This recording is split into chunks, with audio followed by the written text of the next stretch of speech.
Greetings, everyone. DFG. Hey, guys. I hope you're having a good day, a good Monday.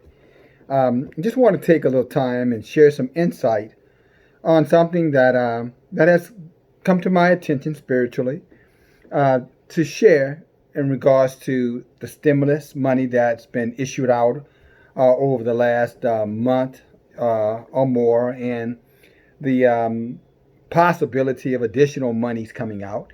If you've been following along on these videos, one of the things I've said more than once is that if you happen to be a recipient of that money should not be used, for materialist gain, for materialism. Talking about buying of electronics and, paying off bills and different things of that nature. That money should be utilized, to sustain yourself in times of a crisis that is already upon us, but a crisis that most of us aren't able to see clearly, especially those of us of the Hebrew Israelite family. And I single that out, or single us out, because we are always the most enticed around, not properly utilizing resources because of the lack of resources that has been available to us through the oppression, unfortunately, that we have suffered generationally. At least most of us have suffered, and therefore, whenever we are in possession of any perceived wealth, which a stimulus check is not wealth, but any perceived resources that's above and beyond what we expected, we tend to be very wasteful, and we don't use very good judgment on how to best, capitalize on that resource. And in a trying time as we are right now, in my personal belief, what the Rahuk has told me, that those resources should be invested in provisions and supplies. Provisions and supplies. Supplies, medical needs, you know what I'm saying?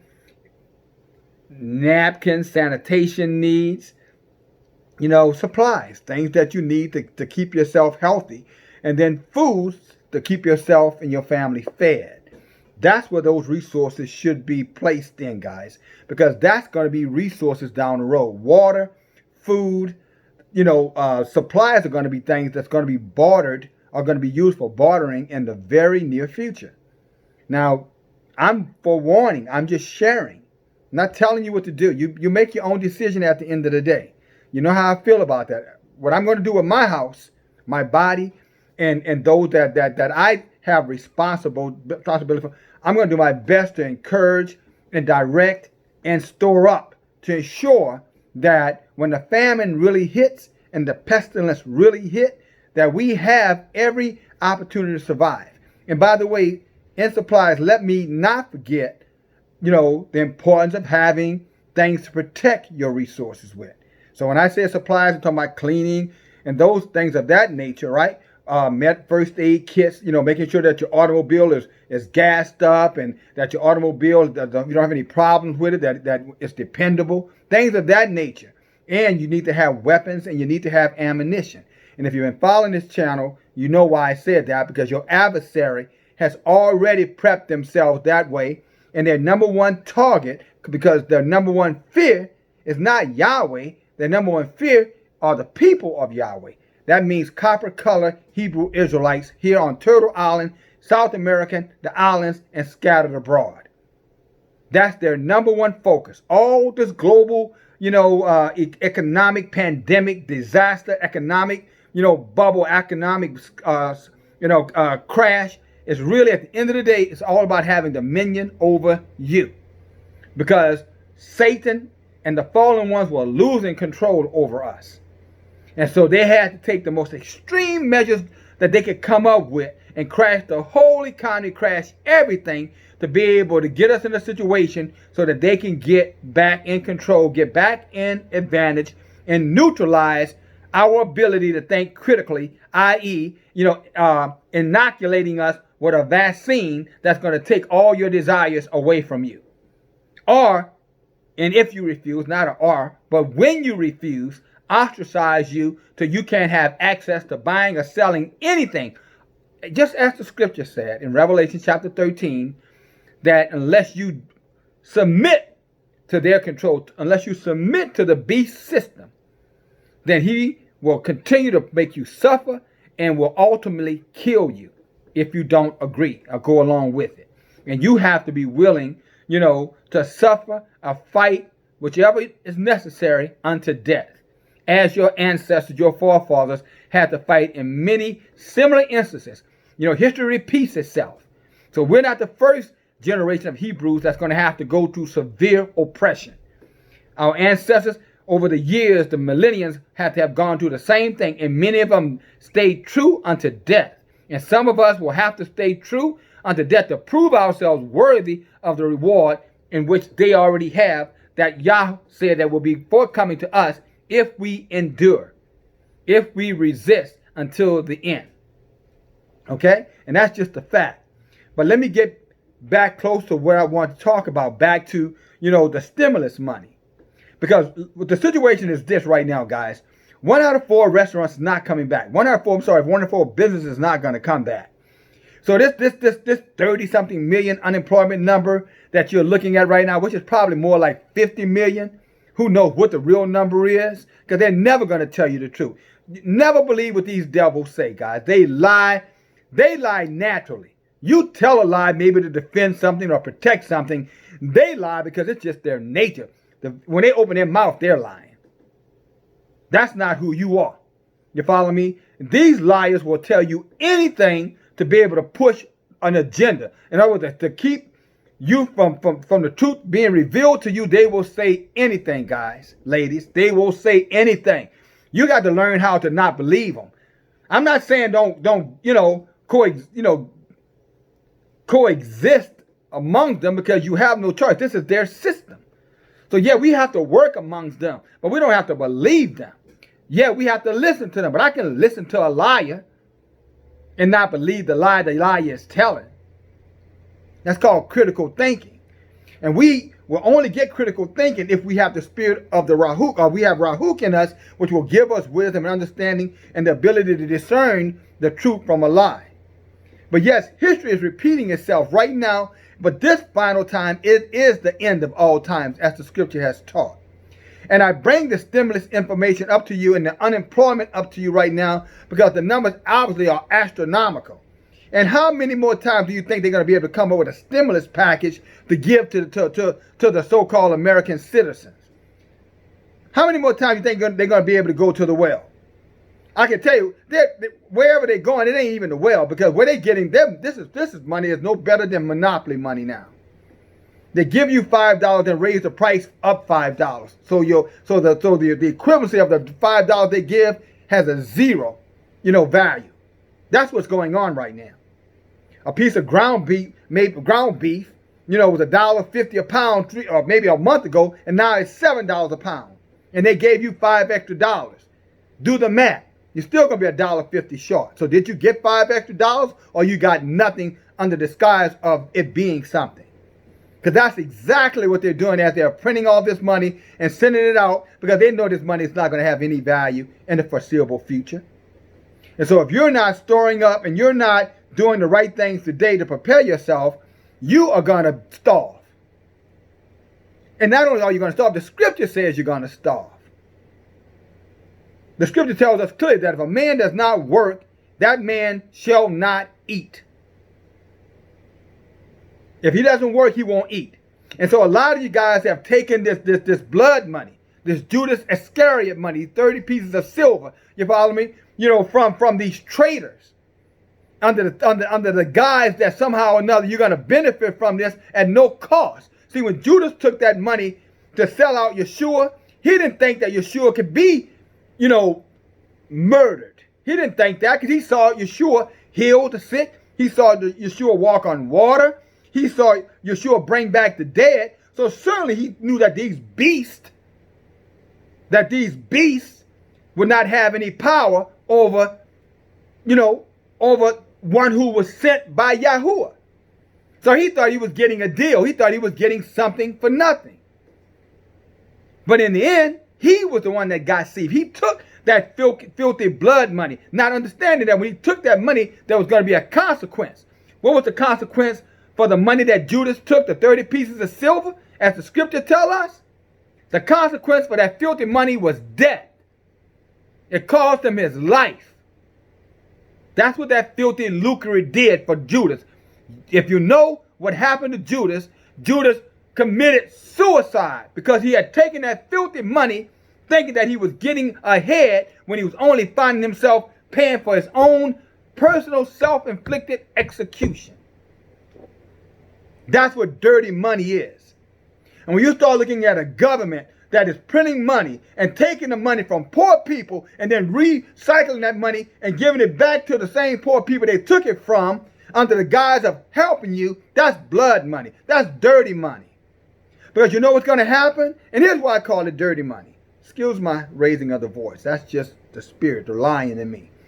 Here's why I call it dirty money. Because they're going to cut that money off quick. Whenever they decide to cut it off. And a lot of people manipulated, like Judas, came up with cunning ways to be able to get this stimulus money and not realizing that this country is going to come back and they're going to vet your ass for that money. What I mean by vet, they're going to go back to all their paperwork and all this so-called perceived pandemic settles down and some sense of normalcy comes back. You're going to go back and they're going to vet your paperwork and they're going to come get your ass. I'm going to say it just like I mean, they're going to come and get your ass. And you're going to really be, in a pile of poop. Some of you guys are going to go to jail for it, for fraud. Why they emptying out these prisons, because they need room to put some of you guys back in there because you got duped in it. And then in addition to that, a lot of you guys have taken a position to manipulate your jobs so that you don't have to go to work because you make more money at home than going to work. But it's dirty money. The work you do if you're doing real work, that's honorable, regardless of what it is. And don't get me wrong, I'm not advocating, these slave wages out here. This country has always underpaid poor people. I get it. I clearly understand that. But it's still money that you earned. It is your money. You put in labor for that money. So that makes that money valuable. Because you bought it, you traded, you got it righteously. But when you're sitting around and letting the thieves steal from others to give to you, then all of a sudden now your righteousness is being compromised. Because you're idle. And you're sitting around and you're waiting for more to come. And it's just like that book, Who Moved My Cheese? Remember the mouse who just sat there and waited, things changed, and he did not react to that change? The other two did. One immediately, the other one after a period of time. The one just stayed there to the point he almost starved, waiting for things to come back to normalcy. I'm not advocating any book, but that's a little small book that might be worth your investment. Who Moved My Cheese? It's the name of the book. And it kind of talks about what's going on with a lot of people right now waiting for normalcy to come back. Normalcy is not coming back according to the scripture. That's over with. And if you're sitting there thinking that they're going to continue to cut a check and give it to you without expecting something back from you in return, then you are very, very naive. Shamefully naive. You're getting, like Malcolm said, bamboozled, hoodwinked. And you need to open up your eyes and understand, wait a minute now, you follow me? If they're giving me this, what are they going to expect back from me on the backside? See, what Judas didn't understand, when he took that 30 pieces of silver, they expected him to not only betray the Messiah, but to be, the Messiah, but to be happy about it, to be joyful about it. He didn't realize it was blood money. He knew it was wicked, but he didn't understand the consequence, as many of you who are taking that money. Now, again, I know I might sound like, sour. I am not. This is not about sour grapes. I'm going to give you scripture, something at least to chew on, something at least to meditate and reflect on. And if you're saying, well, DFG, should I turn the money back in? No. For what? What purpose would that serve? They'll just give it to someone else. What I'm simply saying is that if you're sitting around idle and refusing to get up and go out there and earn your keep and find a way to sustain yourself, then I'm telling you that you're making a huge mistake. That's a trap. It kind of reminds me, like when these hunters are trying to catch rabbits. Not, what I'm saying? They'll set a rabbit trap. And, if you remember what a rabbit trap looked like, at least the older ones, they'll put like a little cage up and, a basket up, and they'll prop the basket up with a little stick that's hardly distinguishable to that rabbit. And they'll put some cabbage up under the basket. and they'll take a string and they tie it around the stick.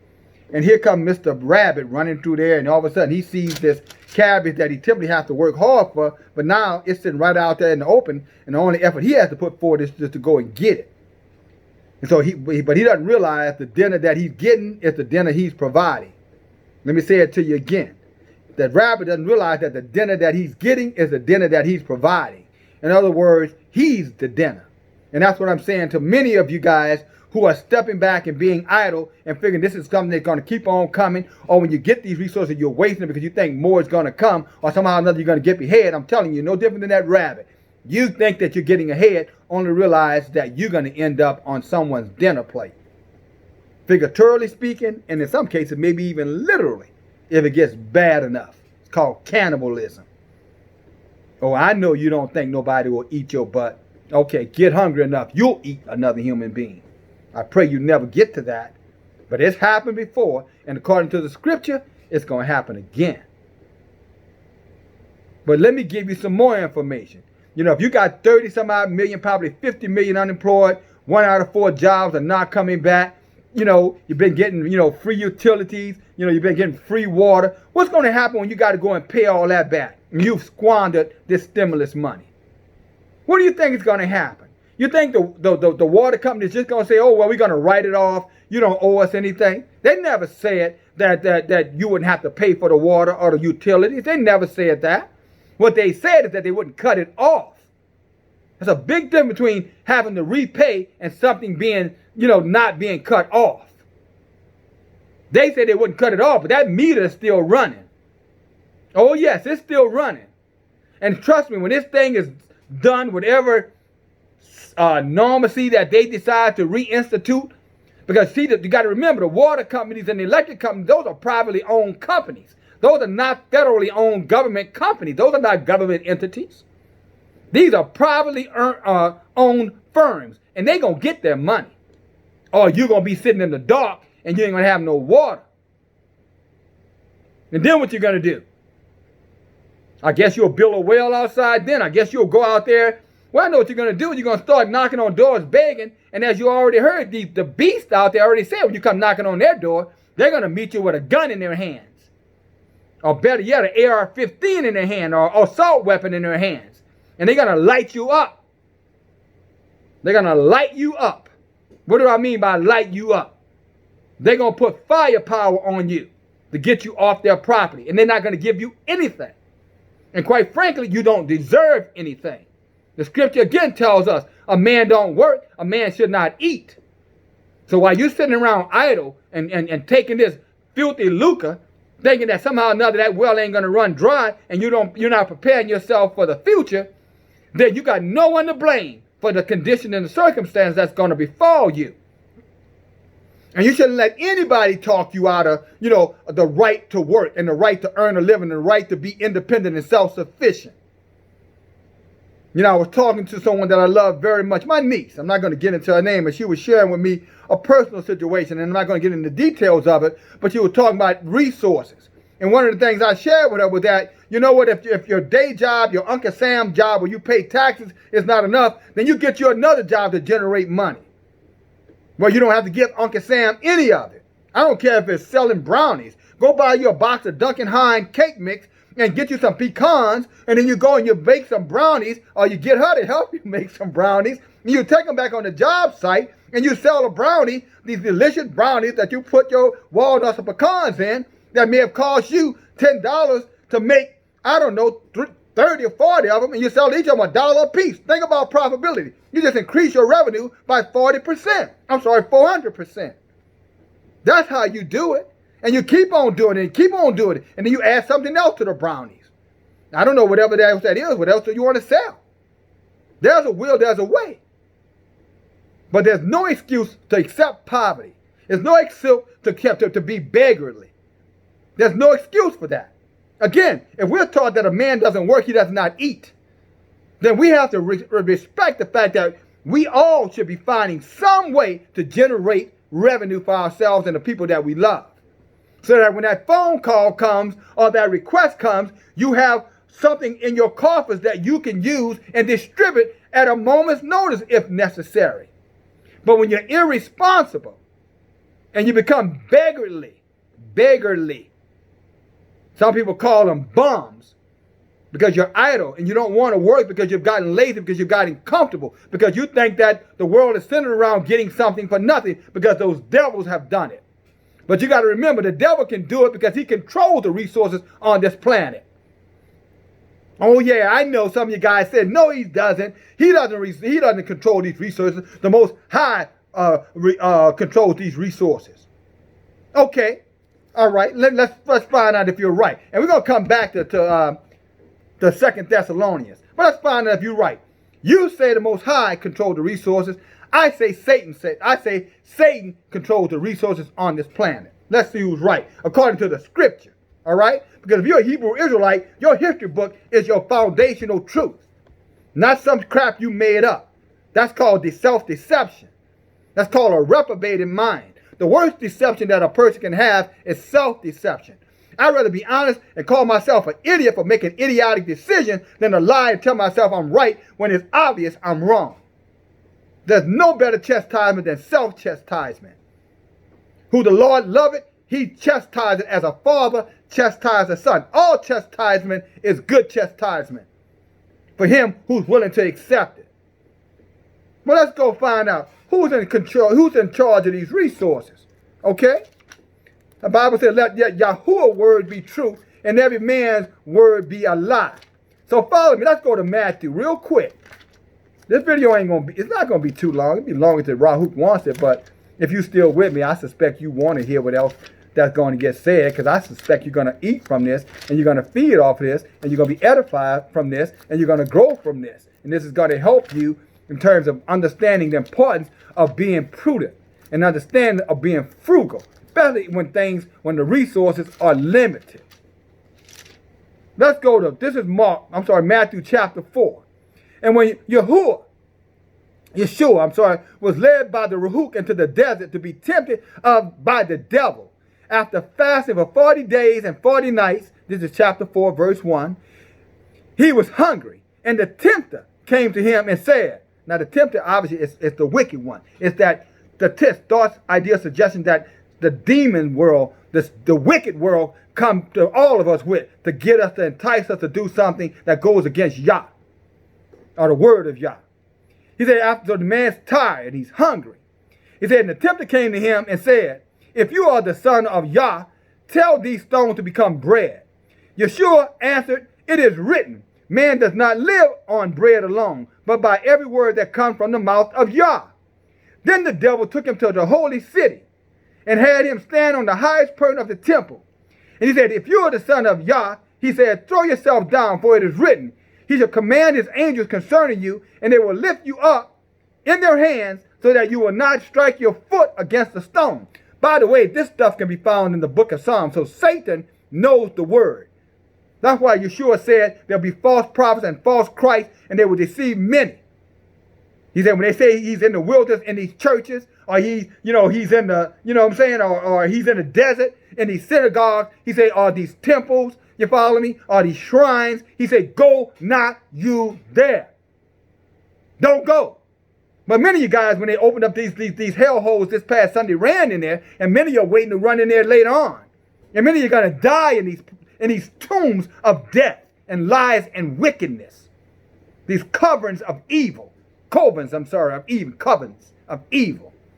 I know you don't like me hearing saying you hear me saying that, but you ask yourself, what's going on in there? Is there truly, genuinely love and charity going on in these places? Or is there idolatry, envy, lust, jealousy, bitterness, hatred, selfishness, lying, thieving, conniving, fornicating, adultery? Tell me what's going on. Homosexuality? Tell me what's going on in there. Stealing money, stealing filthy lucre, manipulating people, lying to people, deceiving them intentionally, not really teaching the word, the inspired truth of Yah. You tell me what's going on in there. Worshipping baby dolls, if you're in some of these temples and shrines, all kind of weird statues and little statues of monkeys and beasts and bears and men that look like, like the damn Michelin Tie man, bugs, all kind of crap going on in these places. And these dumb idiots in there worshiping bees and trinkets, thinking that that's where the power of Yah is. Candles, novenas. You serious? Now that word came to you from Yah. I had no intent to say that. You do with it what you want to do with it, but you did hear it here. Let's go on. Because I haven't even got my point. I got into my point. And then he said, all right. Then Yeshua answered, it is also written, do not put Yahuwah to the test. And again the devil took him to a very high mountain and showed him all the kingdoms of the world in their splendor. And this is where I want to go, right here. He said the devil took him to the highest point. I don't know, you call it Mount Everest, probably something much higher than that. Probably as high as the Tower of Babel was when they were finished building it before Yah destroyed it. But he could see the whole earth. And he said the devil took him to a very high mountain and showed him all of the kingdoms, not some of the kingdoms, all of the kingdoms of the world and their splendor. And he said to him, now this is what Satan said to Yeshua. He said, and this I will, this would say, wow. I'm calming down because I'm asking Yah to control my spirit. All right? I'm asking him to control my spirit because I really want you to hear this. And I don't want Satan to make me sound like some screaming idiot, okay? Some loudmouth fool. Although that's not true, but I know it could be perceived that way, especially if I'm not mindful of my tongue. So let me pull it back in. All glory be to Yah. All right. Chapter 4, verse 8, Matthew. Again, the devil took him to a very high mountain and showed him all the kingdoms of the world and their splendor. All this I will give you, he said. What? Wait a minute. Let me reread this. And again, the devil took him to a very high mountain and showed him all the kingdoms of the world and their splendor. So all the kingdoms of the world, all the splendor of the kingdoms of the world. Satan said, the devil said, I will give you if you will bow down and worship me. Wait a minute now. Didn't we just come to a crossroad a few minutes ago on who's in control of the resources on this planet? Is it Satan or the Most High? And that Satan can give you anything that you desire of him if you're willing to bow down and worship him. Filthy lucre, again. Taking filthy money that you have not worked for, money that you not have earned rightly by your own labor, your own sweat, your own human equity. It doesn't have to be working for somebody else. You can be working for yourself, but it's yours. You earned it. If you're working for someone else, don't let them people say, well, you're working for the slave master. I used to get caught up in that. No, you're not. You're working for yourself. You're bartering. You might be bartering for $10 an hour, or $12 an hour, or $30 an hour, $50 an hour, or $70,000 a year, or $100,000 a year. But you're bartering. They're getting something and you're getting something. That's honor in that. There's no wickedness in that. If it's $5 an hour, if that's what you agreed to, there's no harm in that. That's what I agreed to. And I'm going to do what I agreed to. That's called integrity. But let's get back to this. He said, if you will bow down and worship me. Now, this is where Yeshua should have stepped up and made a correction here. This is where Yeshua should have said, no, the earth is the Lord and the fullness thereof and all that be. This is where Yeshua should have jumped into this thing and said, you don't know what you're talking about. You're a lie. That's not.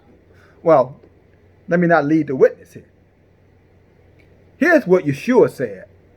Away from me, Satan, for it is written, worship the Lord or Elohim, your creator, and serve only him. And then Satan left, and the angels came and ministered to him. How about that? He never told him, this don't belong to you. You're lying. This is not yours. Satan didn't lie. Because Adam gave it to him in the fall. When Adam transgressed, he gave dominion over the stuff to the evil ones, to the fallen ones. And we've been dealing with, blood and sweat and having to eat by the sweat of our own labor ever since. Go back and read Genesis chapter 3, chapter 4.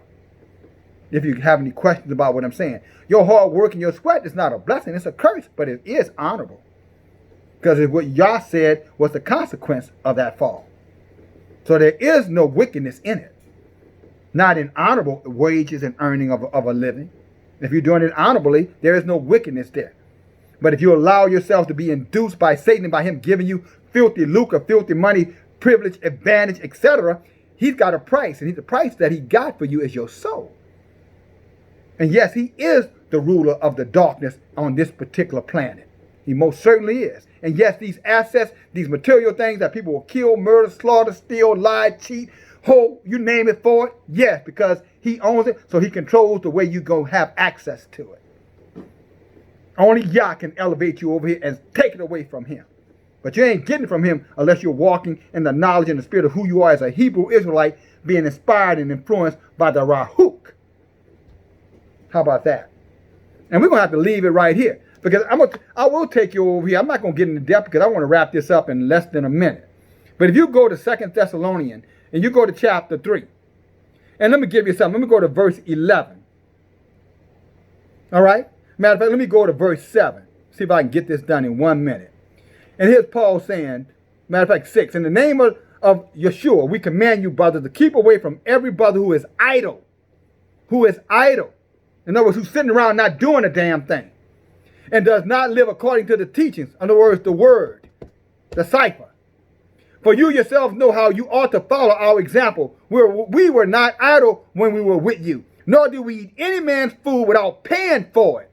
On the contrary, we worked day and night, laboring and toiling, so that we would not be a burden to any of you. Okay, that's what these preachers are doing. I'll be damned.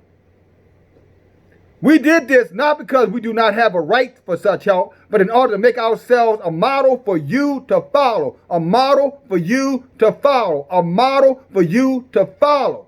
For even when we were with you, we gave this rule. If a man will not work, he shall not eat.